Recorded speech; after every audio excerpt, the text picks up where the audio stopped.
चलिए next question आता है, question number 4। Which of the following statement is incorrect? निम्नलिखित में से कौन सा कथन गलत है, आपको ये बताना है। अगर आपने motion in straight line class ले रखी है तो आप इस क्वेश्चन को चुटकियों में उधेड़ देंगे। फर्स्ट स्टेटमेंट दे रखी है, the stopping distance is proportional to the square of initial velocity.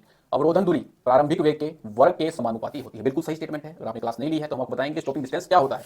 मान लीजिए कोई गाड़ी है, उसने ब्रेक मारा यहाँ पर, तो यहीं पर तो रुक नहीं जाएगी, वो कुछ डिस्टेंस पर रुकेगी जाके। मान लीजिए रुकी यहाँ पर, तो ये जो आपका मिनिमम डिस्टेंस है इसे हम क्या बोलते हैं, स्टॉपिंग डिस्टेंस बोलने का काम करते हैं, जो कि प्रोपोर्शनल होता है इनिशियल वेलोसिटी के स्क्वायर के। Clear. Next, stopping distance is an important factor considered in setting speed limits, for example in school zone. अवरोधन दूरी उदाहरण के लिए स्कूल क्षेत्रों में गति सीमा निर्धारित करने में एक महत्वपूर्ण कारक है। जब हम स्पीड लिमिट्स सेट करते हैं तो उस टाइम पर एक इंपॉर्टेंट फैक्टर होता है स्टॉपिंग डिस्टेंस। अगर हम स्पीड लिमिट सेट नहीं करेंगे तो दुर्घटनाओं की यहाँ पर संभावनाएं आपकी बढ़ जाएंगी। ठीक है, क्यों? क्योंकि अचानक से तो गाड़ी रुकेगी नहीं, तो दुर्घटनाएं आपकी यहाँ पर बढ़ जाती हैं। तो स्कूल जोन के अंदर हम करते हैं स्पीड लिमिट्स को सेट करते हैं। सही स्टेटमेंट है। नेक्स्ट है, doubling the initial velocity increasing the stopping distance by factor of 9।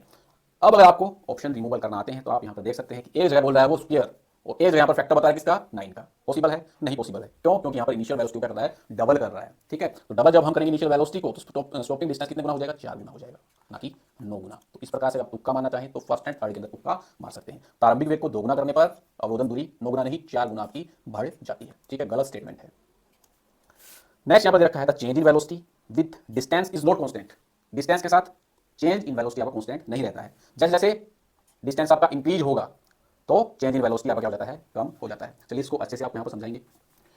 हमें यहां पर पता है कि एक्सेलरेशन ड्यू टू ग्रेविटी क्या होता है, जी बराबर है G M upon R square. ठीक है, डिस्टेंस जब बढ़ेगा, कोई वस्तु ऊपर से नीचे फॉल हो रही है, जब डिस्टेंस बढ़ेगा तो एक्सेलरेशन ड्यू टू ग्रेविटी क्या होता है, आपका कम हो जाता है। अर्थ की सरफेस पर अगर हम बात करें तो अर्थ की सरफेस पर आपकी जी की वैल्यू कितनी होती है, 9.8 मीटर पर सेकंड स्क्वायर। इस केस के अंदर अगर हम बात करें तो जब कोई ऑब्जेक्ट ऊपर से नीचे गिरेगा तो कांस्टेंट वेलोसिटी के साथ गिरेगा। लेकिन जब हम डिस्टेंस को बढ़ा देते हैं, मान लीजिए हम चले गए मून पर, ठीक है, मून पर जी की वैल्यू क्या होती है, हमने बताया था। अर्थ पर जो आपको जी की वैल्यू देखने को मिलती है उसकी 1/6, तो 1/6 इसकी देखने को मिलती है 9.8 की, कितनी होती है 1.6 मीटर पर स्क्वायर। ये हमने आपको ग्रेविटेशन के अंदर बताया था।